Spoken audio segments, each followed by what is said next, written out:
Ethan Cole didn't believe in haunted places. He believed in abandoned buildings, broken history, and human imagination filling empty spaces with fear.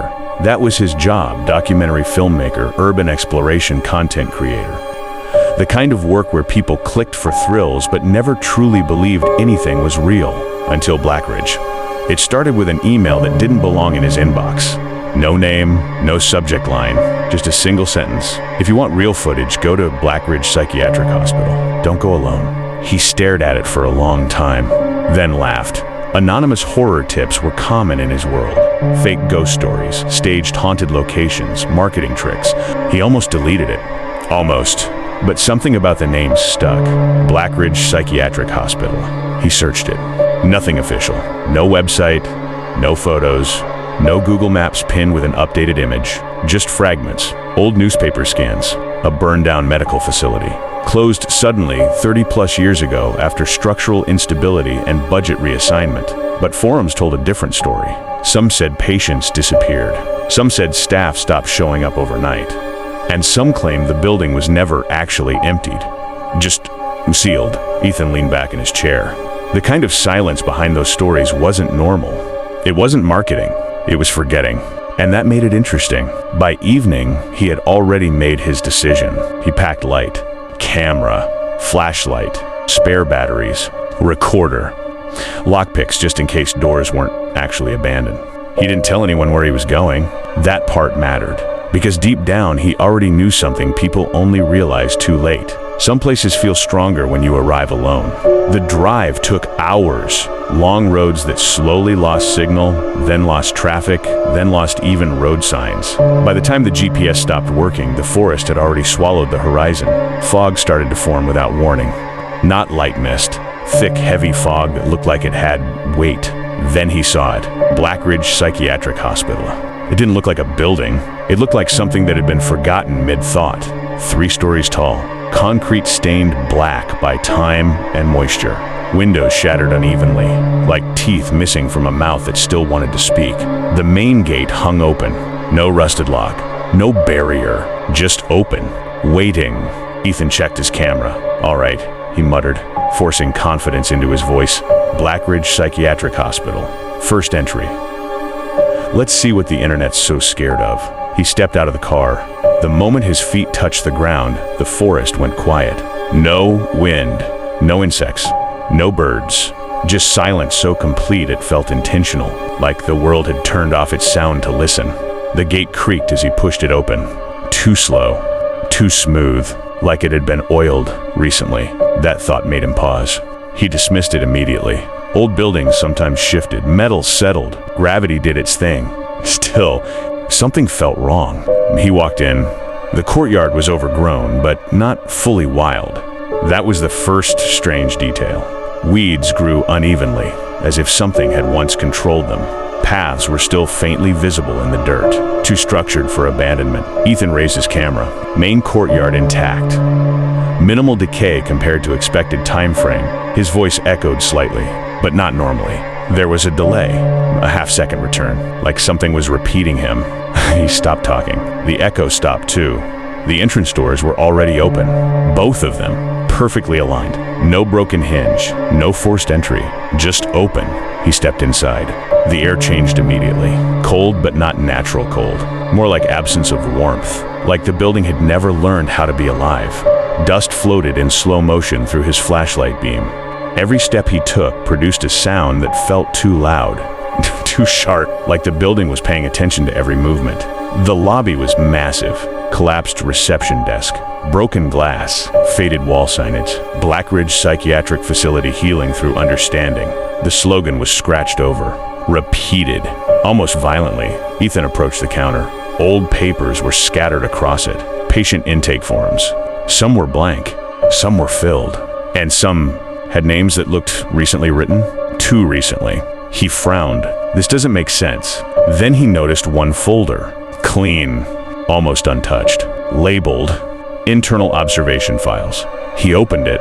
Inside were patient notes, detailed ones, not just symptoms, behaviors, reactions, even conversations. One entry caught his attention. Patient exhibits extreme sensitivity to building acoustics. Reports that walls respond when spoken to alone. Claims facility is aware of internal movement. Ethan exhaled lightly. Classic psych ward paranoia, he whispered. Then he turned the page and stopped. A photograph was attached. A grainy hospital ID photo. Male. Meet Arting Estian. Messy hair, tired eyes, slight stubble. Ethan's breath slowed. Because the face in the photo looked like him. Same jawline, same nose, same eyes, but older, worn down, like someone had been inside this place for years. Underneath the photo, printed in sterile font, patient name Ethan Cole. For a moment, the world didn't move. No sound, no breath, no thought. Just the impossible weight of recognition. Ethan shook his head quickly. No, this is fake. This has to be fake. He flipped through the file faster. Dates, treatment logs, medication records, session notes, all under his name, all dated years before his birth record should exist. And the final line in the file read, "Patient believes he is not a patient. This is expected during early reintegration phase." Ethan dropped the folder. It hit the floor too loudly, too final, like something had just ended. But instead of silence returning, he heard something else, a faint sound from deeper inside the building. A whisper, not words, more like recognition, like something inside had just realized he was there. And then the lights flickered, just once, but enough to make him realize something important. He was no longer alone in Blackridge, and he had never been. Ethan didn't move for almost a full minute. The folder was still on the floor. His camera was still recording, and somewhere inside Blackridge Psychiatric Hospital, something had just acknowledged his presence. The silence wasn't empty anymore. It was focused, like the building had turned its attention toward him. He forced himself to breathe. "This is staged," he said quietly, almost trying to convince himself. Some kind of psychological trick or an art installation. But even as he said it, he didn't believe it. Because art installations don't put your face in patient records, and they don't date them before your life begins. Ethan picked up the folder again. His hands were steady, but only on the outside. Inside, something was slightly off balance. He closed it, and that's when he noticed something new. The reception desk behind him had changed. At first glance, it looked the same. Broken wood, dust, old paperwork, but the angle of one paper was different, and the drawer beneath the counter was now slightly open. Just a few centimeters. Ethan hadn't touched it. He hadn't gone near it. He would have remembered that, right? He turned his camera toward it slowly. The lens adjusted automatically. Focus locked. The drawer creaked, just a little, like something inside had shifted. Ethan swallowed. "Okay, no more joking around," he whispered. "I'm out of the lobby." He moved toward the hallway behind reception. The corridor stretched into darkness, barely visible beyond the reach of his flashlight. Sign above it, Ward Access Corridor. Below it, scratched in uneven letters, "Don't listen along." Ethan frowned. Great, helpful advice. He stepped in. The hallway was longer than it should have been. That was the first wrong thing. Not slightly longer, noticeably longer. Every few steps, the perspective shifted in a way that didn't match the building's exterior structure. Doors lined both sides. Most were numbered. Some were missing plates entirely. Others had their numbers scratched off violently. Ethan pointed his camera down the hall. "Corridor extends further than architectural layout suggests," he said. "Possibly internal reconstruction or..."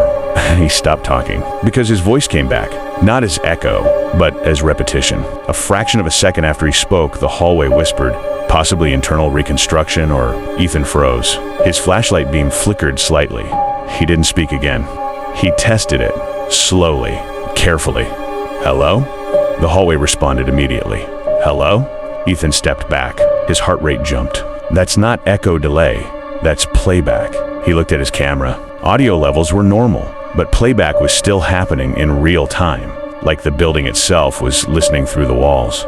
And repeating, a door on the left creaked open, just slightly. Ethan swung his light toward it. Room Senbedian. Inside, a patient bed, straps still attached, fresh-looking sheets, too clean for a building abandoned for decades. He didn't enter. He just filmed. Then he noticed something on the wall. Writing. Fresh. Scratched deep into plaster. He talks when you stop thinking. Ethan stepped back into the hallway. The moment he did, all the doors along the corridor clicked, one by one, not opening, locking. From the inside, his breathing became louder. Too loud. He started walking faster. The hallway stretched further. Or maybe he was just noticing more of it now. Either way, the exit wasn't appearing. Then he heard it. A voice. Not from behind him, not ahead. From everywhere at once. Soft. Come. Familiar. Ethan. He froze completely. No, he whispered. No. The voice continued. You're walking faster this time. Ethan spun around. Nothing. Empty hallway. But the camera showed something else. A figure standing behind him, just outside frame visibility. He turned slowly. Nothing was there. But when he looked back at the camera screen, the figure had moved closer.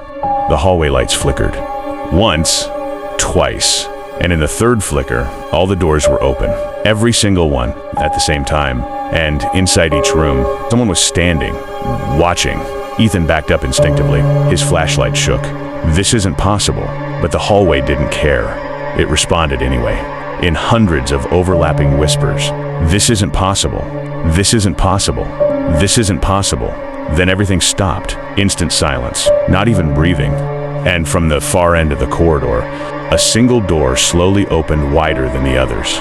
Room Sen-Si. A light was on inside. Warm. Almost inviting. And from inside that room, a familiar voice spoke again. Come. Patient. Close. Come in, Ethan.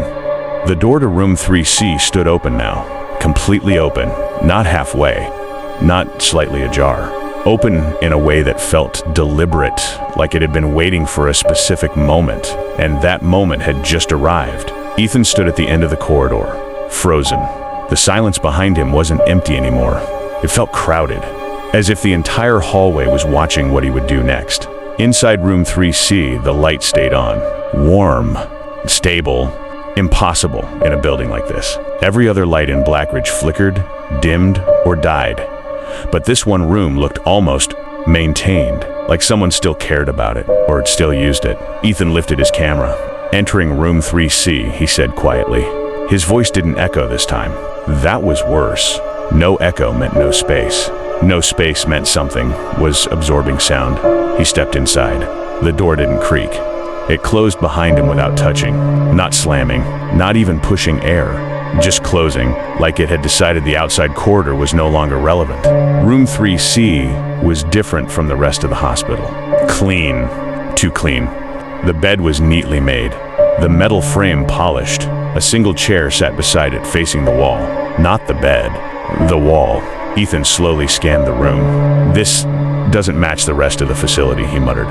Then he noticed something on the bedside table. A tape recorder. Old model. Still running. The red light was on.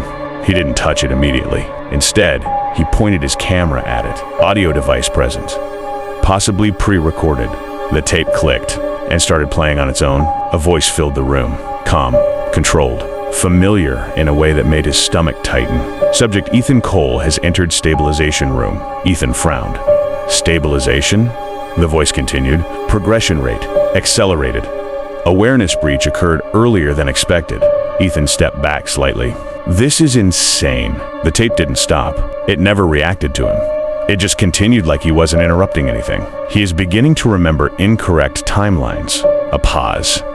Then, this must be corrected. Ethan turned toward the door. It was gone. Not closed. Gone. The wall was solid now. No handle, no frame, no seam. Just concrete. Fresh concrete. Like the exit had never existed. He spun back toward the bed. The room felt smaller now. Not physically, but perceptually. Like distance itself was compressing. The tape recorder clicked again. A second recording started. But this time, it was different. It wasn't a doctor's voice. It was his own. Day 14. I think the building is learning me. Ethan froze. The voice continued. The halls repeat conversations when I stop paying attention to them. A pause. Static. Then, I tried leaving. I didn't understand what outside meant. Ethan shook his head. No, I've never recorded anything like this. But the voice didn't care. It kept going. The others stopped resisting. That's when they started improving. A faint laugh followed. Not his laugh, but close enough to make it uncomfortable. I think I'm next. The tape stopped. Silence returned instantly. Too instantly. Ethan turned slowly. The chair beside the bed was now facing him. He was sure it had been facing the wall before. He was sure. He stepped backward. The floor felt slightly uneven now, like it had shifted while he wasn't looking. The room wasn't stable anymore. Then came the whisper, not from the tape, not from speakers, from behind him, very close. "You always come back here first." Ethan turned fast. Nothing. But the bed sheets were no longer neatly made. They were slightly disturbed, like someone had just stood up from it. The tape recorder clicked again, but this time it didn't play audio. It displayed a small blinking light pattern, like it was waiting for input or response. Ethan stepped closer without thinking. The moment he did, the light in the room dimmed, just slightly, as if the room itself was reacting to proximity. The tape spoke again, but not as audio this time, as a direct thought inside his head. Clear, precise, unavoidable. "You were never visiting." The words didn't feel like sound. They felt like recognition, like something inside him had just been confirmed. The chair creaked, slowly, without movement from anything visible. It rotated a few degrees, now fully facing him, and on the chair, a patient file, waiting with his name on it. Ethan didn't move. The room didn't either. For the first time since entering Blackridge, it felt like the building had stopped pretending it was a place and started behaving like a system. The tape clicked one final time, and a final message played. "Reintegration will continue until compliance improves." The lights went out, but the room stayed visible, not by light, by memory, as if it still knew what it looked like. When the lights went out, Ethan expected darkness. Instead, he got something worse. The room didn't become black. It became unchanged, as if the lighting had stopped mattering at all. He could still see the bed, the chair, the tape recorder, but not because of light, because his mind was still rendering them. He took a slow step backward. No door, no wall opening, just a sealed surface where the exit used to be. He pressed his hand against it. Cold, solid, real, no illusion there.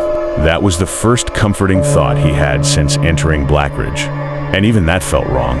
A soft sound came from the bedside table, the patient file. It hadn't been there before. Now it was, placed perfectly, centered, waiting. Ethan stared at it for a long moment. "No," he whispered. "I'm not opening that." But his hand moved anyway. Not forced, not controlled, just certain, like something in him already knew what was inside. He opened the file. The first page was a photo. Him. Same face, same eyes, but the expression was different. Not tired, not curious. Empty, like someone had already removed the part that questions things. Below it, patient name Ethan Cole. Status, active. Admission, recurring. Ethan blinked hard. This is not real. He turned the page. A timeline, but not his timeline, or at least not the one he remembered. Day 1, patient arrives willingly. Claims to be filming content. Day 3, reports facility is abandoned. Shows resistance to environmental correction.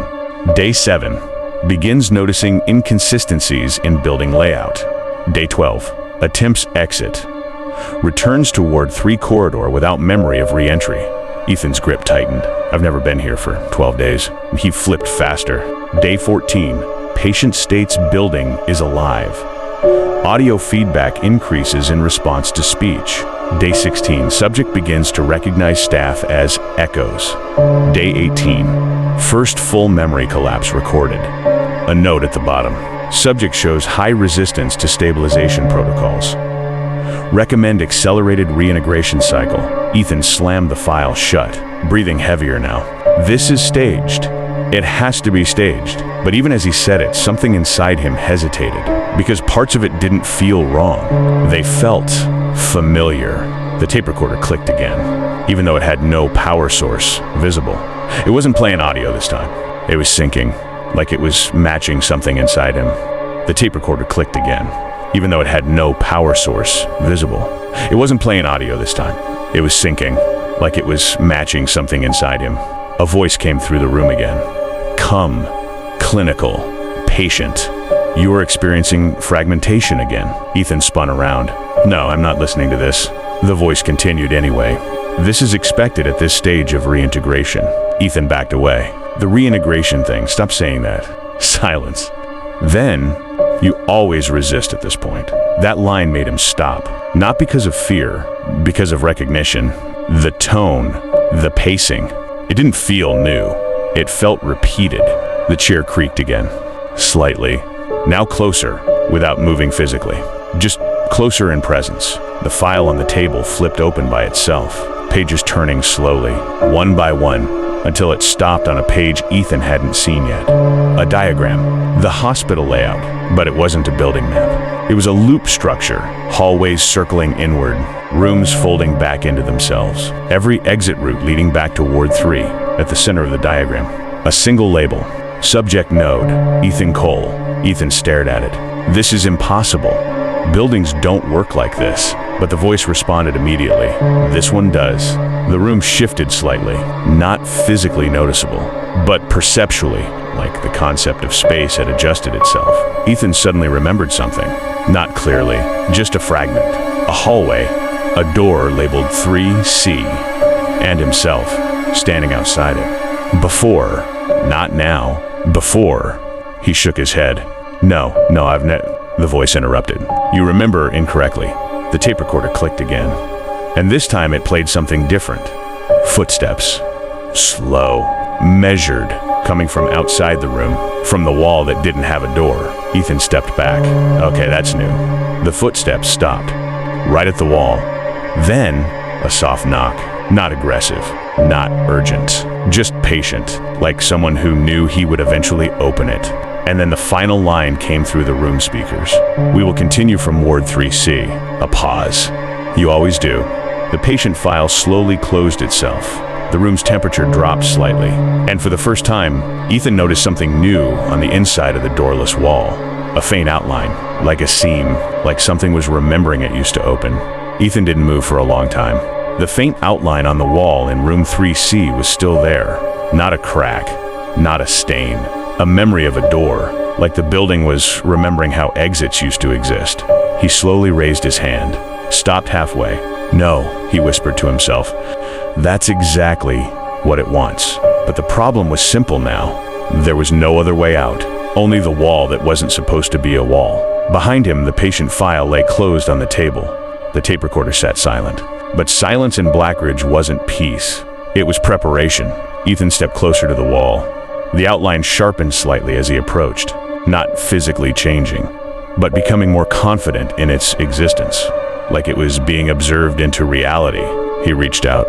His fingers touched the surface, cold, but not solid, not fully, more like touching something that hadn't decided what it was yet. A soft sound came from inside the wall, not a voice, not a machine, a shift, like something turning over in sleep. Then, a seam appeared, vertical, perfectly straight, a door outline forming where there had been nothing before. Ethan pulled his hand back immediately. The seam stayed. It didn't disappear. It waited. He stepped back. It's reacting to me, he said quietly. That's not possible. Buildings don't. The voice answered before he finished. This one does. The seam widened slightly, just enough to show darkness beyond it. Not corridor darkness, not room darkness, something deeper, like absence of construction. Ethan shook his head. No, I'm not going through that. Silence. Then, you already have. That made him freeze. Not because it was threatening, but because it sounded like a correction, like it was fixing a mistake he made in the past. The wall shifted again. Now there was a handle. Old, metal, rust-free, like it had just been installed. Ethan stared at it. His instinct screamed to step away, but something else, something quieter, kept him still. He reached for it, and the moment his fingers wrapped around it, the entire room flickered. Not lights, reality. For half a second, room 3C wasn't a room anymore. It was something else.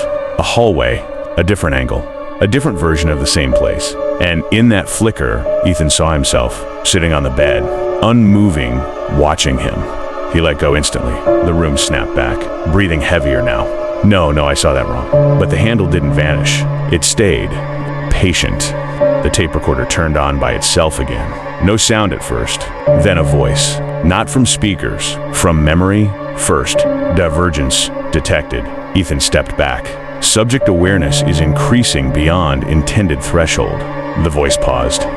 Then, this is why we isolate the door sequence. Ethan frowned. The door sequence? The handle twitched slightly, like it reacted to hearing that phrase. The voice continued. If he finds the original exit pattern, reintegration fails. Ethan looked at the wall.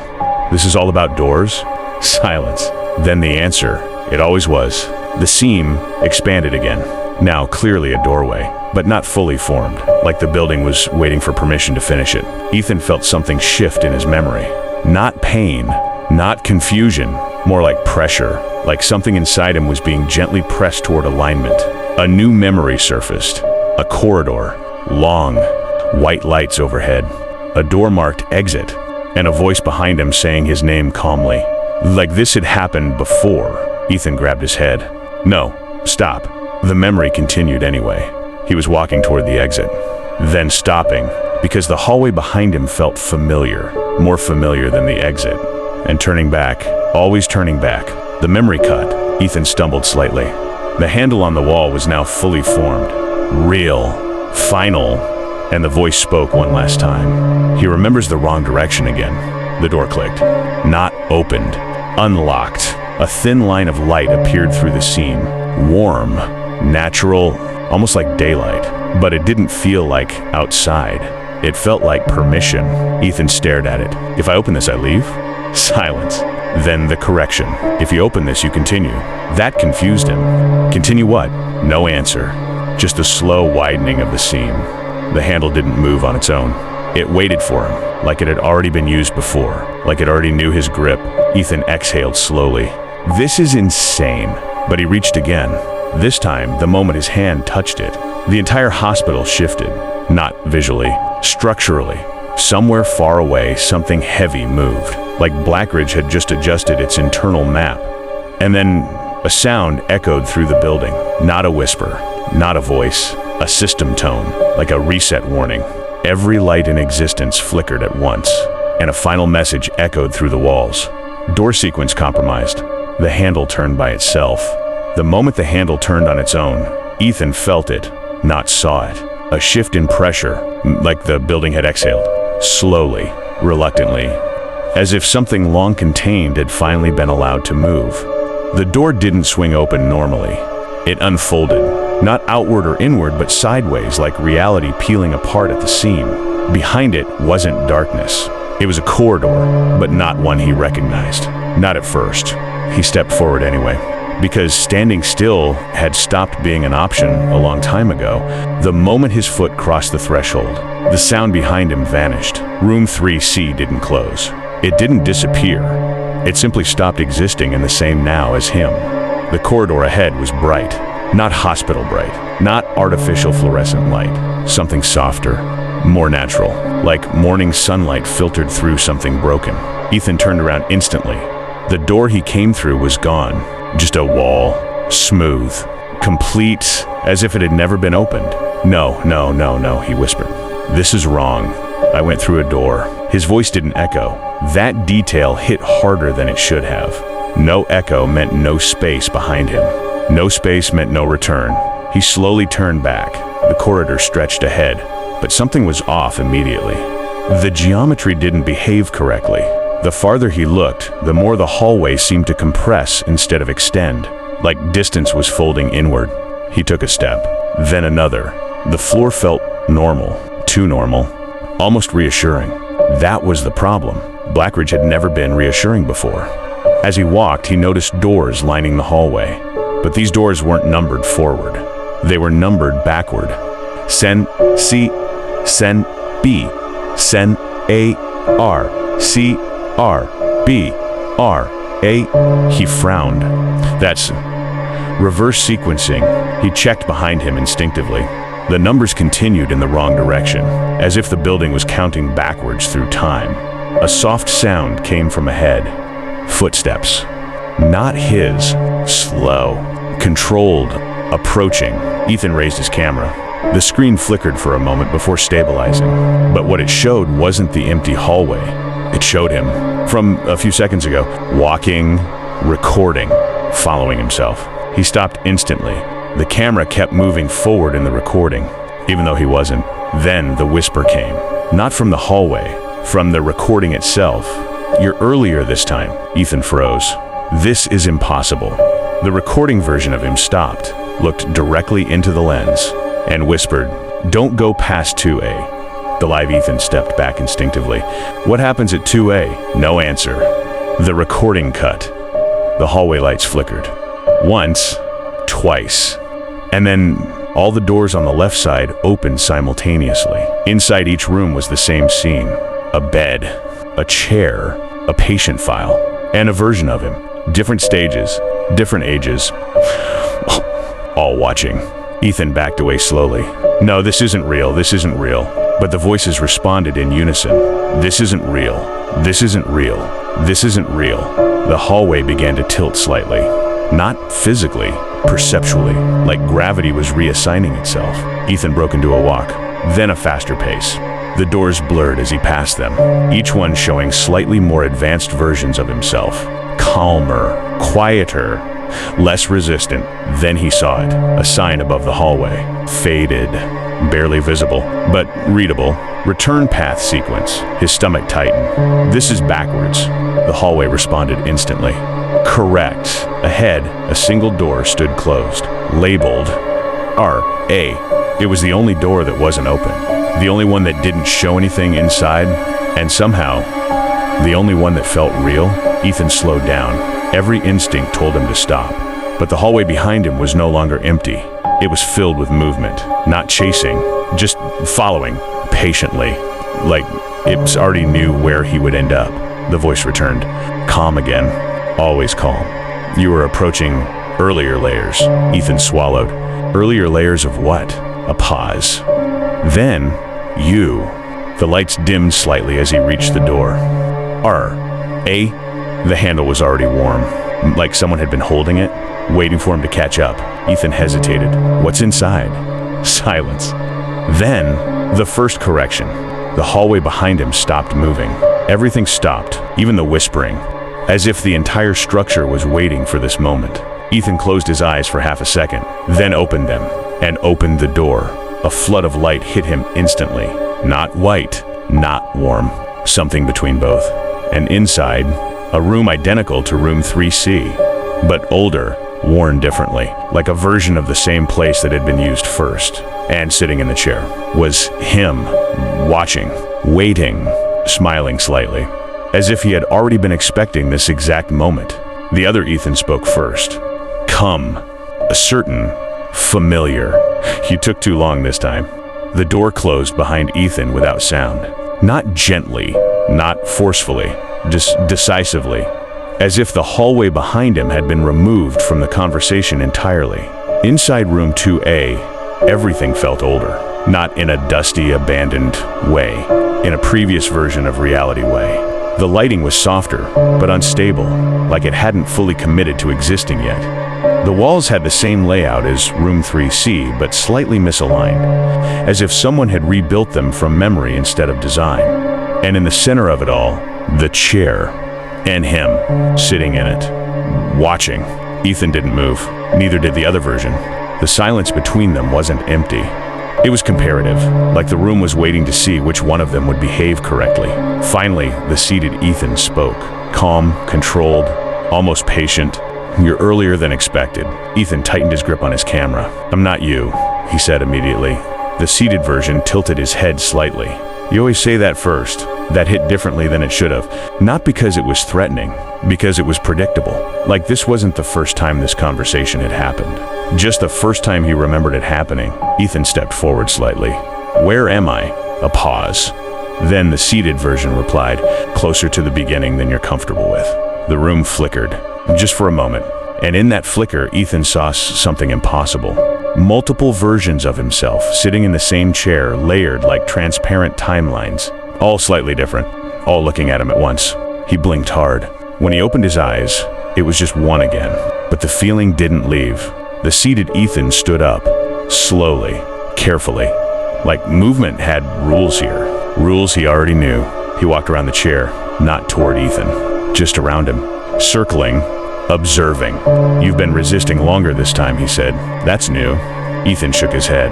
No, this isn't happening. I didn't come here before. I don't belong here. The other Ethan stopped behind him. Close. Too close. And answered softly. You always say that at this stage. Ethan turned quickly. The other version was now directly in front of him. No movement between positions, no transition, just instant repositioning like the room skipped frames.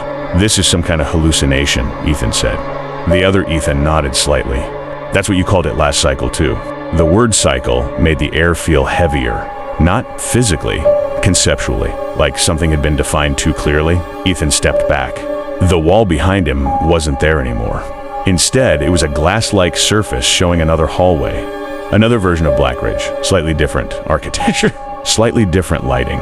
Same feeling, same structure, different iteration. He turned back. I said, "Cycle, what cycle?" Google. The seated Ethan, now standing again, gestured calmly. "Reintegration cycle." A pause. Then, you enter, you resist, you question, you try to leave. Another pause. You return to Ward 3. Ethan shook his head harder. "No, I've never done this before." The other version didn't argue. He just looked at him, almost sympathetically. "Memory is not the same as sequence," he said. "You only remember successful resistance, not failed iterations." The room flickered again, this time longer, and Ethan saw it. Not a hallucination, a stacking of himself. Dozens, hundreds, all standing in different positions in the same room across different moments. Some calm, some panicked, some completely silent. All of them eventually sitting in the same chair. He stumbled back. "No, stop showing me that." The room didn't respond. It didn't need to. The other Ethan stepped closer, and for the first time his voice softened. "You're close to stabilizing." Ethan frowned. Stabilizing into what? A pause. Then the answer. The version that stops asking questions. That made something inside Ethan tighten. Not fear, recognition. He looked at the chair, at the versions of himself that had already accepted it, then back at the standing one. "Why are there so many of me?" The answer came immediately. "Because you don't always agree." The room shifted again, and suddenly Ethan saw something worse than copies. He saw failed exits, versions of himself standing at doors that led nowhere, running corridors that looped endlessly, sitting in silence, eyes empty, no longer questioning anything at all. He stepped back instinctively. The glass wall behind him now showed Blackridge from outside, but distorted, like it was being observed through layers of memory instead of space. The other Ethan watched him carefully. "You are approaching the version where you accept it," he said. Ethan shook his head. "I won't." A pause. Then, softly, "That's what the previous one said." Silence. Long. Heavy. Then Ethan asked the only question that mattered. "What is Blackridge?" The room dimmed slightly. Like even asking, it made the structure uncomfortable. The answer came slowly. "A correction environment." Ethan narrowed his eyes. "For what?" The other Ethan looked at him directly. "For people who remember incorrectly." The chair behind him creaked, just once, like it agreed. And then the final shift began. The room no longer looked like room 2A. It looked like an overlap of all rooms, all versions, all attempts, stacked into one unstable structure of repeating reality. The other Ethan stepped closer and spoke one last line. "You're not here to escape." A pause. "You're here to finish correctly." The lights flickered violently, and every version of Ethan in the room turned their head toward him at the same time. The moment all versions of Ethan turned their heads at the same time, the room stopped feeling like a room. It became something else. Not bigger, not smaller, just uncontained, like reality had lost its edges and forgotten where to end itself. Ethan stepped backward instinctively, but there was no back anymore. Every direction felt occupied, not physically, structurally, as if each possible movement already had a version of him assigned to it. The other Ethan remained standing in front of him. "Come." Still the most stable thing in the room. "This is where convergence begins," he said quietly. Ethan shook his head. "No, I'm not converging into anything." A faint pause. Then the reply. "You already are." The room flickered again, but this time it didn't show alternate versions. It showed outcomes. Ethan saw himself walking out of Blackridge, camera intact, breathing normal, but his eyes were empty. No reaction, no memory of anything behind him. Just functioning continuation. Then another outcome. Him screaming in a corridor that never ends, running until movement itself became meaningless, eventually stopping, not because he escaped, because he forgot why he was running. Another, sitting in room 3C, perfectly still, answering questions he couldn't hear anymore. Nodding occasionally like agreement had replaced understanding. Ethan staggered slightly. This is manipulation. You're showing me worst-case scenarios. The other Ethan shook his head. Not worst case. A pause. Completed case. The room expanded again. Now Ethan could see hundreds of outcomes layered at once. Not sequential. Simultaneous. Every possible version of him that Blackridge had already processed, all existing in the same space. He covered his ears. Stop it! But the room didn't rely on sound anymore. It used awareness. A new voice appeared. Not from any Ethan, from the structure itself. Calm, mechanical, final. Outcome catalog stabilized. The environment shifted. The walls of room 2A dissolved into transparent layers, each layer showing a different version of Blackridge. Different lighting, different layouts, different eras of the same place, but always the same center point. Always Ethan. The other Ethan stepped closer, and for the first time, his expression softened into something almost tired. You think you are entering the hospital? He said. Ethan looked at him. Am I not? A pause. Then, you are the part it cannot release. That sentence didn't feel like fear. It felt like definition. The room suddenly rotated, not physically, but logically. Like the concept of inside and outside had swapped orientation. Ethan saw himself from above, from below, from the side, all at once. Every perspective existing simultaneously. And then he saw it. The truth structure of Blackridge. It wasn't a building. It wasn't even a place. It was a looped correction system. The truth structure of Blackridge. It wasn't a building.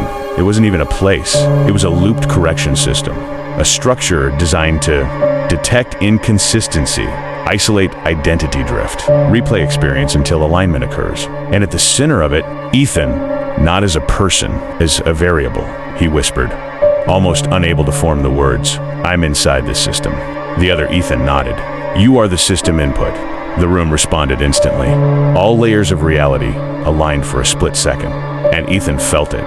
Not pain, not shock, recognition pressure, like something inside him was being pulled toward a version of itself that already existed. A new version of Ethan appeared in front of him, not seated, not standing, just complete, calm eyes. No resistance, no questions. The version that had already accepted everything. That version looked at him and spoke gently. You don't need to keep repeating this part. Ethan shook his head violently. No, I won't become that. The calm version didn't react emotionally, just observed. That response is also recorded. The room began collapsing inward, not destruction. Compression, all outcomes folding toward a single point, a decision point. The original other Ethan stepped back slightly. This is where divergence fails, he said. Ethan looked around. What happens if I don't choose? A pause. Then the answer came from all versions at once. Then you remain. The word echoed differently, not like sound, like assignment. The calm version of Ethan stepped closer. Remaining is not punishment, he said softly. It is stabilization. The walls showed one final projection. Ethan standing in Blackridge, no longer searching, no longer questioning, just existing within structured loops. No escape, no confusion, no resistance. Ethan backed away. No. But the system didn't argue. They didn't need to, because every version of him was already here, waiting for the one that would stop resisting. And the room spoke one final time. Select outcome. The words select outcome didn't echo. They settled, like a weight being placed inside Ethan's thoughts instead of the air around him. For a moment, nothing moved. Not the room, not the versions of him, not even the idea of time. Everything waited for a decision that had clearly been made before, but still had to be made again. Ethan looked at the calm version of himself. Then, at the other, Ethan standing slightly behind. Then, at the overlapping versions filling the structure of the room like living memory. No, he said quietly. Not loud, not dramatic. Just final in a way the system didn't seem to recognize immediately. A subtle shift occurred, not in the room.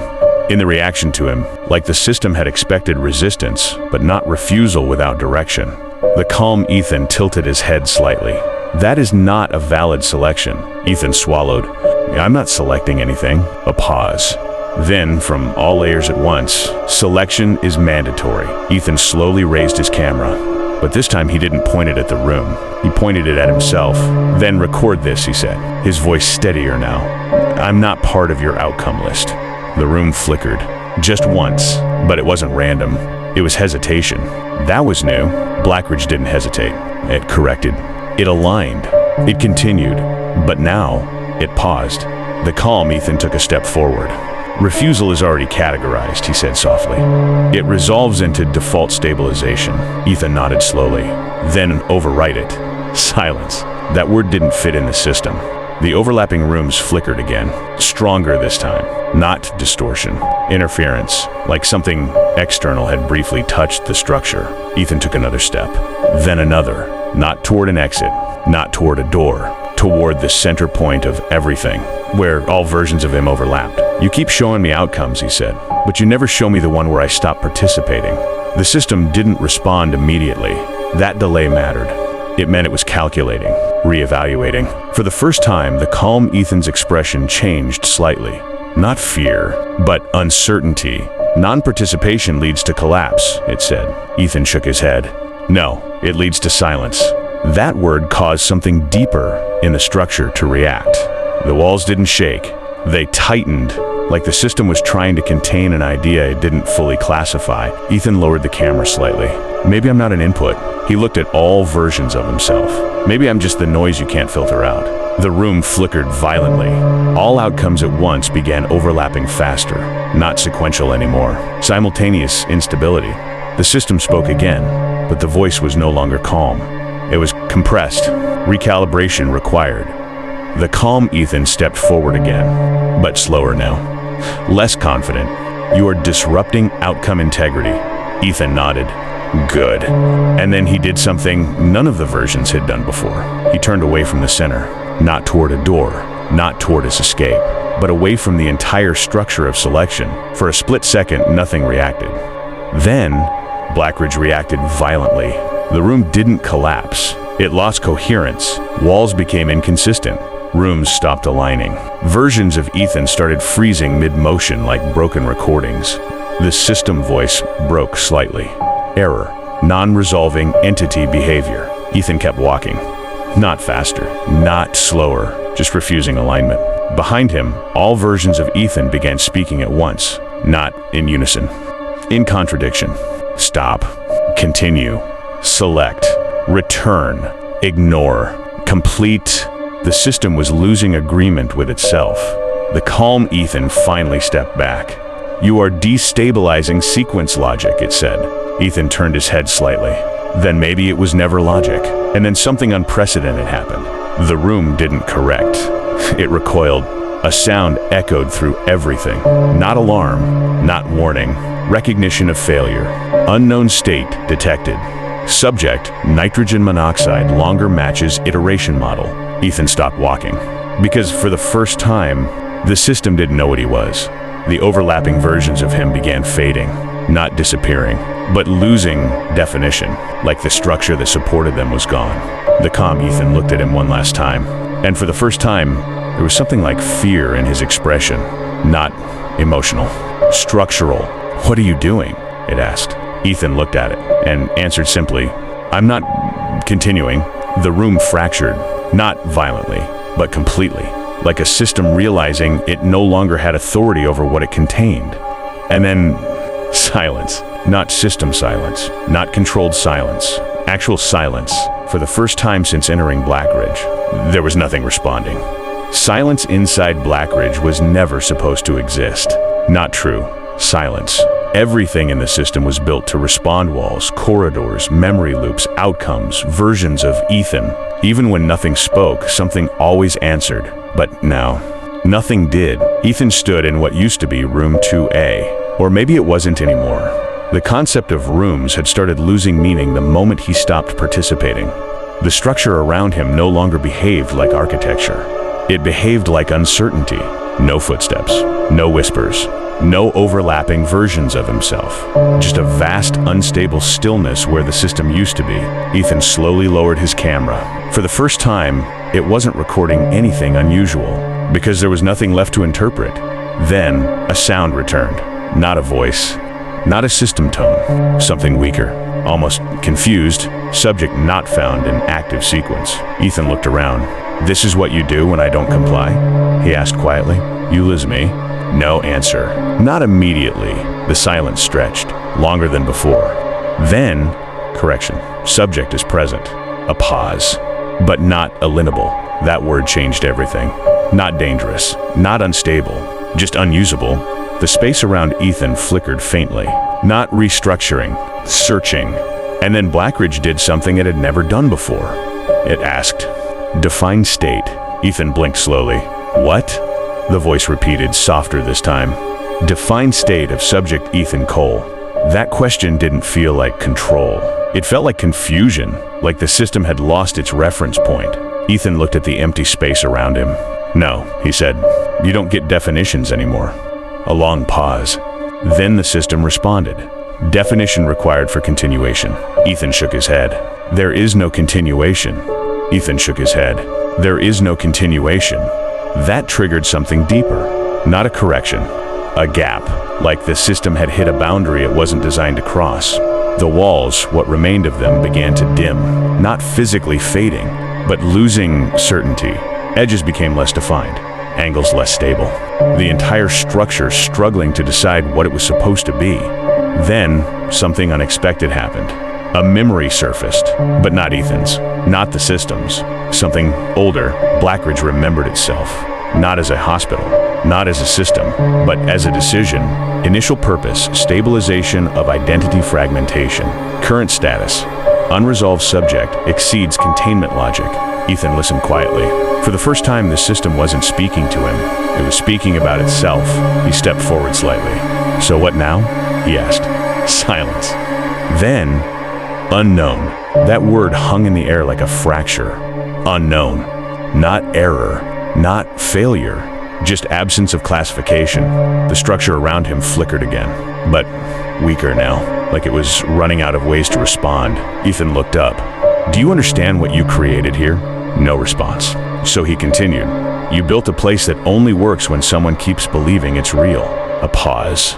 Then, "Belief is not required." Ethan nodded slightly. "That's the problem." The silence that followed was different. Not empty, reflective. And then Blackridge did something final. It stopped trying to correct him. No loops, no outcomes, no versions, no replay, just presence. The system spoke one last time, but softer than ever before. Almost unsure. If the subject is not definable, what remains? Ethan thought for a moment, then answered, "Nothing you can control." That answer didn't trigger a collapse. It didn't trigger a reset. It didn't trigger anything, because there was nothing left to trigger. Blackridge began to dissolve, not physically, but structurally, like a thought that had been fully understood and was no longer needed. Walls lost meaning first, then corridors, then rooms, then the idea of looping itself. Ethan stood in the center of it all as it unraveled, not escaping, not being released, just no longer being processed. And for the first time since entering Blackridge, there was no version of him watching, no outcome waiting, no system tracking, just him. The last thing he heard was not a voice, not a whisper, not a command, just a final, quiet fragment from something learning its last lesson. Subject no longer returns. And then nothing responded anymore.